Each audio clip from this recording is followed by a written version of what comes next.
आज ही Doubtnut app download करें। Doubtnut पर होगा अब आपके सभी मैथ्स, केमिस्ट्री, फिजिक्स और बायोलॉजी डाउट्स का सफाया। बस अपने क्वेश्चन की फोटो खींचो, उसे क्रॉप करो और तुरंत वीडियो सोल्यूशन पाओ। Download now. इस वीडियो में हम बात करेंगे रेडियो एक्टिव डीके लॉ के बारे में। ठीक है, अब रेडियो एक्टिव डीके लॉ क्या होता है?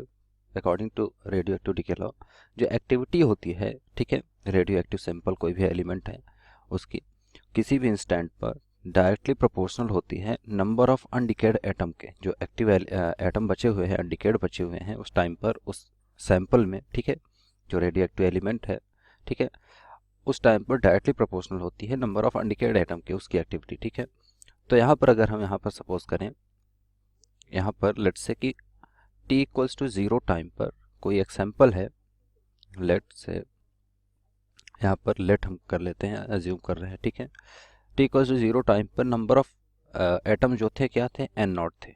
ठीक है, अब क्या हो रहा है, t equals to t time पर हम मान लेते हैं कि वो एटम कितने हो गए, n बचे, n नॉट से कितने बचे, n बचे। ठीक है, नंबर ऑफ अनडिकेड एटम जो बचे हुए हैं वो n बचे हैं। ठीक है, तो यहाँ पर एक्टिविटी इसकी क्या है कि यहाँ पर क्या बोल रहा है कि जो एक्टिविटी होगी वो अनडिकेड एटम के डायरेक्टली प्रोपोर्शनल होंगे। तो एक्टिविटी क्या होती है, किसी भी सैंपल की एक्टिविटी हम जानते हैं ए से डिनोट करते हैं या ए सी से डिनोट करते हैं, ए और ए सी दोनों से हम इस तरह डिनोट करते हैं, जो कि इक्वल होती है minus D N divide by D T. Activity क्या होती है, डिसइंटीग्रेशन पर सेकेंड। ठीक है, number of disintegration per second, एक सेकंड में कितना डिसइंटीग्रेट हो रहे हैं, कितने नंबर ऑफ एटम जो है डिसइंटीग्रेट हो रहे हैं, उस रेट को ही बोलते हैं एक्टिविटी। तो यहाँ पर A C equals to minus D N by D T. तो यहाँ पर क्या कह रहा है कि जो एक्टिविटी है वो डायरेक्टली प्रोपोर्शनल होगी नंबर ऑफ अनडिकेड एटम मतलब एन के। तो यहाँ पर अगर इसको लिखें इक्वेशन फॉर्म में, अगर इसको लिखें तो यहाँ पर बोल रहा है कि जो minus D N by D T है ये डायरेक्टली प्रोपोर्शनल होगा एन के। ठीक है, तो यहाँ से अगर देखें तो जो प्रोपोर्शनलिटी कांस्टेंट अगर हटाएंगे तो ये हो जाएगा minus D N divide by D T equal हो जाएगा लैम्डा एन के। अब यहाँ पर लैम्डा क्या है, जो लैम्डा है here, lambda is decay constant.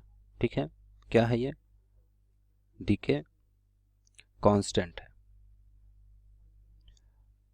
Decay constant her sample का अलग अलग होता है, ठीक है, और डिपेंड करता है उसके नंबर ऑफ एटम पर।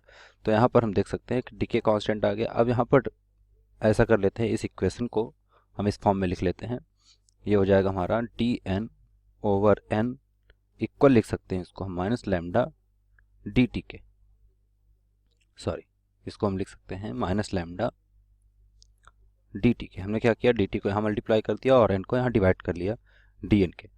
अब इसको हम अगर देखें तो एक्टिविटी हम देख सकते हैं, लिमिट यहाँ पर क्या है हमारे पास, टी इक्वल 0 पर एन नॉट था number of atom, and T equal to T पर एन बचा। तो यहाँ पर अब इसको अगर इंटीग्रेट कर देते हैं, ठीक है, अगर इसको इंटीग्रेट कर दे दोनों साइड को, मतलब इस तरह डी एन ओवर एन जो होगा ये हमारा इक्वल होगा माइनस लेमडा डी टी के।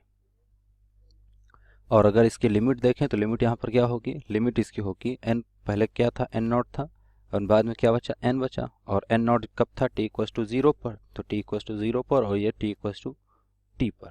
ठीक है, तो या इसको इस तरह हम इस फॉर्म में लिख सकते हैं कि टी इक्वल्स टू, जो क्योंकि 0 है तो 0 से टी डायरेक्ट इसमें हम पुट कर सकते हैं। ठीक है, तो यहाँ पर अगर इसको सॉल्व करते हैं तो जो हमारे पास वैल्यू आएगी हो जाएगी एल एन एन, और इसमें लिमिट होगी एन नॉट से एन की। ठीक है, और ये इक्वल होगा माइनस लैम्डा टी के, या इसको हम लिख सकते हैं, इसी चीज़ को अगर हम लिखें तो इसको बोल सकते हैं L N N over N naught. ठीक है, ये हमारा होगा इक्वल माइनस लैम्डा टी के।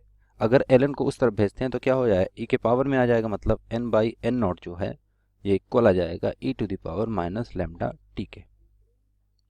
अब ये जो होता है ये हमारा एक फार्मूला मिल गया हमें, जो नंबर ऑफ अनडिकेड एटम और number of decade element atom बचे हुए हैं, टोटल नंबर ऑफ जो है एलिमेंट में जो अनडिकेड एटम थे वो क्या थे, एन नॉट थे, एंड जो अब बचे हुए हैं किसी इंस्टेंट टाइम टी पर जो बचे हुए हैं एन, हम यहाँ पर कैलकुलेट कर सकते हैं। ठीक है, इस फार्मूले से, तो इसको फार्मूला 1 हम बोल सकते हैं। अगर यहाँ पर देखें तो इसको एक चीज़ और लिख सकते हैं, यहाँ पर लिख सकते हैं N equals to N naught E to the power minus lambda T के। ठीक है, तो यहाँ से ये दूसरा रिलेशन हमें मिल रहा है, यहाँ पर भी सेम रिलेशन है, ठीक है।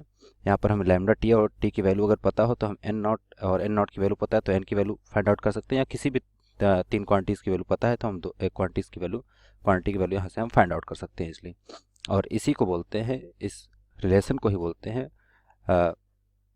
जो law of radio active decay है, ठीक है, वो इसी रिलेशन को बोलते हैं। तो यहाँ पर अगर देखें तो law of radio active decay जो है वो प्रोबेबिलिटी बेस्ड लॉ है, प्रोबेबिलिटी पर डिपेंड करता है, क्योंकि यहाँ पर अगर यहाँ पर ध्यान दें तो डी एन ओवर एन जो है minus lambda T D T के, तो ये क्या है डी एन बाई एन, ये हमारी क्या है प्रोबेबिलिटी बताता है यहाँ पर, ठीक है, टोटल प्रोबेबिलिटी को यहाँ शो कर रहा है एन बाई एन, तो इसलिए इसको क्या कहते हैं प्रोबेबिलिटी लॉ भी कहते हैं, क्योंकि ये प्रोबेबिलिटी बेस्ड लॉ होता है, ठीक है।